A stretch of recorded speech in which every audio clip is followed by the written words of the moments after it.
Hello everyone!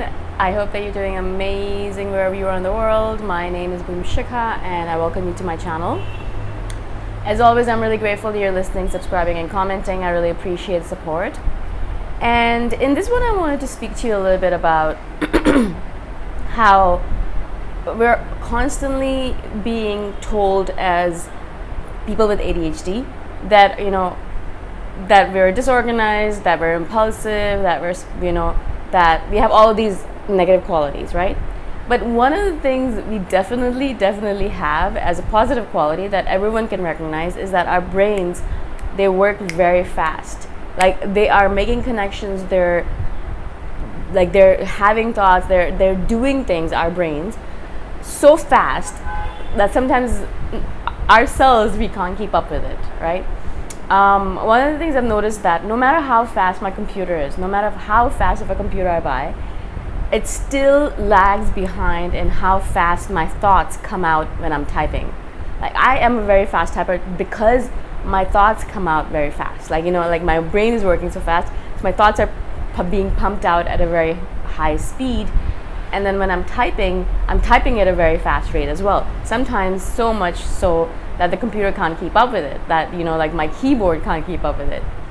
Not only that, I will notice that when I go do any kind of group activity, mostly I've been doing improv in the recent times, and whenever I do improv with a group of people, I always notice that I come up with the ideas for what I want to do with the little act that we do much faster than anyone else. Not only that, when we're actually doing the speaking, when we're doing the improv, I'm coming up with lines much faster than other people. So I'll blurt things out, and then I'm waiting for other people to catch up and to give me a reply back, which takes them a few seconds up to a minute at times, right? And I've noticed this in other people as well. I've been watching other people doing improv, and of course, like, the expert improvisers are like, they're fast as well because they've practiced. But as a person with ADHD, I noticed that I can improv very fast as a beginner because my brain works very fast. I can come up with ideas really fast. Even if you come up to me and say, hey, give me an idea for a novel right now about an alien who has a baby with a human, blah, blah, whatever it might be, I'll instantly be able to come up with an idea, almost instantaneously. I'll sit there for a second and I'm like, yeah, so what happened was that this alien was traveling through space looking for their father and mother because they had abandoned them when they were a baby. Now again, same thing right now. I just came up with this almost instantaneously. This is not practiced, right? And so people with ADHD have a lot of not negative qualities that can hold them back for sure, right? I totally agree with that. But I do see that one of the best things about being, there's lots of things I love about being a person with ADHD. Also a person as an INFJ, as a person in general, I love being who I am. But one of the things I do appreciate the most is how fast my brain works. How fast I jump into things because my brain works so fast, right?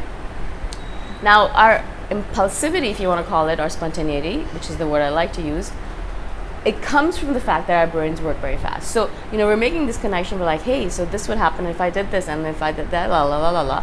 And then we're able to kind of see in the future a little bit further ahead than most people. Not that I'm saying it's accurate, but we are making assumptions, and we're making connections, and then we're making all of these leaps, intuitive leaps, right? And then we're able to see, oh, so if I did this, that would happen in the future. And so we're like, okay, yeah, let's just do it. And so that impulsivity, that spontaneity comes from that, because our brain's like, hey, so this will happen, this will happen, this will happen, that will happen if you do that. And we're like, oh, okay, yeah, I like that. I want that. Let's do it, right? A lot of times I've said this to people as well. I might seem like I make decisions on the fly, and sometimes I do. Sometimes I'll get up in the morning and be like, hey, let's go to Taiwan next week, and I'll just buy a ticket or whatever. And that does happen, but that I have practiced in the fact that even if I make a plan next week to go to Taiwan, I know how to plan it out. So I will have a hostel booked, I'll have places booked, and I will know what to do, even spontaneously, and I'll have a plan to pay for it. So even so, yes, we will get up sometimes, we will have these random ideas which seem like just came out of nowhere. It literally just came out of nowhere, right? You're like sitting there, oh, well, that girl, that woman, that person, that man, they seem like they just make decisions and they just kind of execute them willy-nilly, right?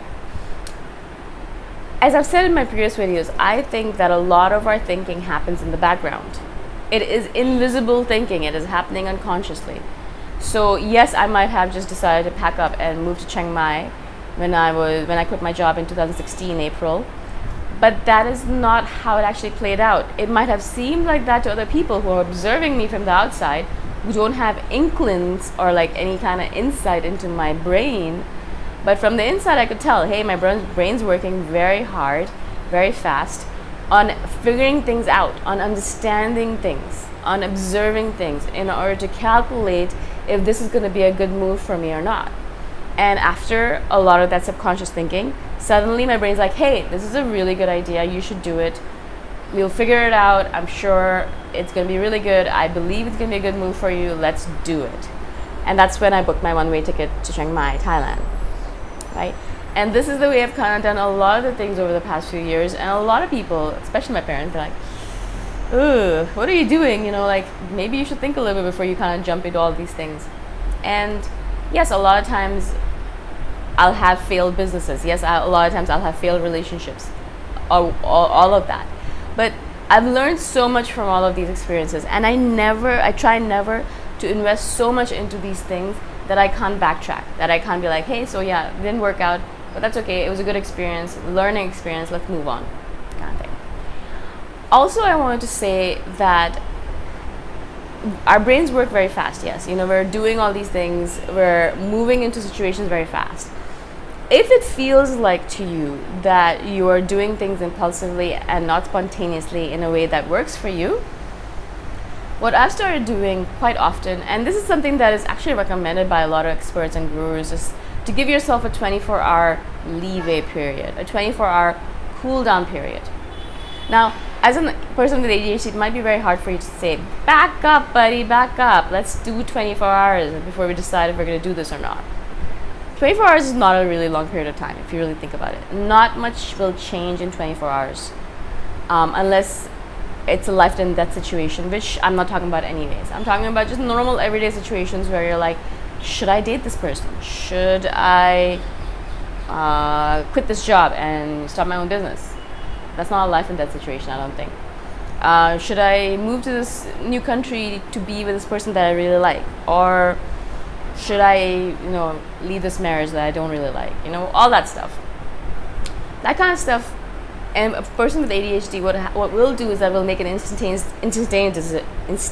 decision, or what it seems like instantaneous from the outside. We have been thinking over it. We have been mulling over it. We have been putting in the time that's necessary to make the right decision, but it'll come across as not so much. What I've started doing, as I said, is giving myself 24 hours to a week sometimes to make a decision. A lot of times my decisions with purchasing items are extremely impulsive, and that's one of the things I'll talk about a lot more about finances and ADHD, people with ADHD. I've done a couple of videos on it already, but I'll talk more about it. The spontaneity of purchasing impulsively, it creates issues in an ADHD person's life because our finances are very unstable because of it. We end up spending a lot of money without realizing it. That's why I have all these systems in place that I've spoken about to you already, and I'll speak more about in future videos. But it ends up that we live in financial instability because of our impulsive financial decisions. And so a lot of times what I'll do, particularly with financial decisions, is to take 24 hours to a week to decide if I even want that item. Now, I'm not really a big spender anyways, so a lot of the items that I use, a lot of the things I spend on mostly are travel related, so like airline tickets, hotels, blah, blah, which are experiences I'm happy to spend on them. Sometimes I am impulsive and buy electronics. When I was doing a lot more of my business stuff, I'd buy all these random electronic things to make my business better. A lot of it ended up being completely useless and I had to sell it. I did sell it for a good enough price, so that was fine. But it's also time. You're buying these things and then you're like, I don't like them. And then you're selling them and you're taking time to sell it. And it takes a precious time that you don't actually really have, right? So a lot of times what really helps me is taking that 24-hour to a week period. In the beginning, I was only taking 24 hours, And I found that was not long enough for me, because in 24 hours I'm still making the same decision. So now I've started giving myself a week. For example, right now I'm in Mumbai right now. As you might all know, I moved to India for a bit just to study Sanskrit, and I have realized that the air quality, as in most Asian countries, Asian metropolitan cities, is not that great. It's not bad, but it's not perfect. And, you know, especially sleeping at night, I'm like, it would be nice to have an air purifier in my room so I can sleep without coughing in the middle of the night because of pollution or whatever it might be. In general, my lungs are very, very weak anyway, so I just make sure I do whatever I can to heal them properly. And so I have looked at air purifiers for I've been here a month already. I've been looking at air purifiers for a month, well, a couple of weeks, I would say. I've been looking at them and thinking about it, They're about $100 to $150 at the lower mid-range. Lower end, they're like $50 or something. But I don't want the lower end, so I want the mid-range to high range, mid-range, I would say, and they're about $100 to $225 price range. Canadian dollars is what I'm talking about. And so, you know, I'm looking at these prices and I'm like, hey, so obviously it's an investment, and, you know, they'll last for a while, and then the only thing you need to change is the air filter. It's fine. It's an investment in my health. It's totally fine. But as I said, I've been trying to not make. Previously, I would have just been like, hey, I wanted an air purifier, and I would have just bought it like instantaneously without even thinking about it. So that shows you that I'm maturing a little bit. So for the last 2 weeks, I've been kind of like, hey, so I want an air purifier. Every few days, I'll look at the different prices. Prices are always changing. People are always doing discounts. And I'm kind of looking at the different ones I like. There's a couple of brands I really want to invest into. And so I look at it and I'm like, should I? So it's been 2 weeks already. And I've given myself another week, and then I'll make a decision. I'll just hit purchase and I'll buy, and I'll get it. Now, as I said, this kind of a little bit of cooling period has really helped me quite a bit, because then I'm not really literally buying an air purifier just without thinking about it, or anything else really, even clothes, and then regretting it, and then spending time returning it, or if there's no returns, then regretting the fact that it's going to sit in my closet for the rest of my life, or I'm going to have to give it away to someone who might not use it, all that stuff. It's just about the waste of resources that really irks me, because it's also earthly resources that are being used to produce these items, and if you're not using them properly, basically you're disrespecting the earth, you're disrespecting Mother Earth, you're disrespecting all the resources, all the water, metals, plastic, oil, all the stuff that went into making these items, and I don't want to waste that. So that's the whole essence of it, right? And so I've been taking this 24-hour to a week period to decide on items, and it's been really helping me a lot. Now, obviously, it takes a little bit of self-conscious, you know, practice and also discipline to say, hey, I'm not just going to buy things just like that, because I want to make sure that my finances are awesome. And so it'll take a little bit of practice, of course, to get into this mode of, hey, so I really like this item, I want to buy it.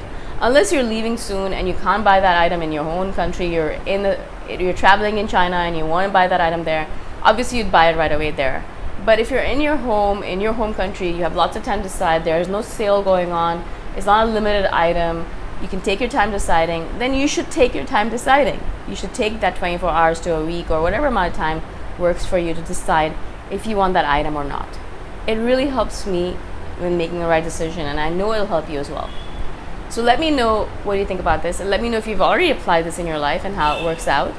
And if you have any tips for any of us about finances as an person with ADHD, I'd love to hear as well. Again, thank you so much for listening, for watching, and I shall see you the next time around. Bye for now.